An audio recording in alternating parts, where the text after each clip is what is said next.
Welcome to L-Rated. Today I'm reviewing Emilia Pérez, a musical crime drama directed by French filmmaker Jacques Audiard.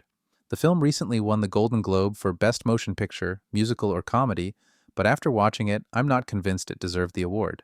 While it has some standout performances, especially from Zoe Saldaña, there were key issues that kept pulling me out of the experience. And I've got to say, Eugenio Derbez was right to criticize it. He spoke the truth and shouldn't have apologized for being honest. Emilia Pérez tells the story of Manitas, a feared Mexican cartel leader who undergoes gender-affirming surgery, hoping to leave behind his violent past. Zoe Saldaña plays Rita, a lawyer drawn into the process, while Selena portrays the cartel leader's wife, Jessie. The movie blends drama, crime, and musical elements while exploring identity, redemption, and personal transformation. A bold concept, but not everything lands the way it should. Let's start with what works. Zoe Saldaña delivers an incredible performance. I had never seen her in a musical before, but she brought raw emotion, vulnerability, and power to her role. Her performance felt deeply personal, and her Golden Globe win for Best Supporting Actress totally deserved. She carried this movie. Visually, the film is stunning. The cinematography, lighting, and set design create a rich atmosphere that fits the emotional depth of the story. The themes of identity and personal change are ambitious, and I appreciate the film's attempt to tackle such complex subjects. Now, here's where things fall apart. Selena Gomez's performance was a major distraction. I speak Spanish, and honestly, I could barely understand her dialogue.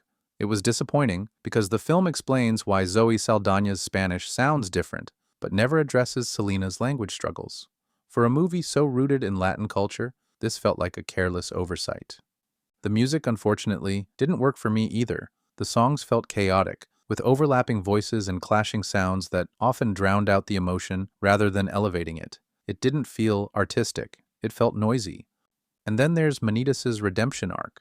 The movie paints him as a sympathetic, almost heroic figure, despite his violent past. Sure, people can change, but it felt like the film brushed aside the harm he caused too easily. His transformation didn't feel earned, just forced. This film recently won the Golden Globe for Best Motion Picture, Musical or Comedy, and while I can understand awarding Zoe Saldaña's performance, the film as a whole didn't deserve that win. The music was too chaotic, and the storytelling had gaps that were hard to ignore. Eugenio Derbez spoke out about the film's flaws, particularly calling out Selena Gomez's Spanish and the narrative inconsistencies. He later apologized after backlash, but in my opinion, he shouldn't have. Criticism is important, especially when a movie is being celebrated on such a major platform. When the issues are this obvious, speaking up shouldn't be controversial. Now, what's my final verdict? Zoe Saldaña's performance is exceptional, and the movie's visuals are impressive, but the chaotic musical numbers, Selena Gomez's distracting performance, and the questionable redemption arc keep it from being great. It's worth a watch for Zoe alone, but if you're expecting a flawless musical experience, you might be let down. What did you think? Did this movie deserve the Golden Globe win, or were there better choices out there? Drop your thoughts in the comments. Don't forget to like, subscribe, and hit the bell for more reviews.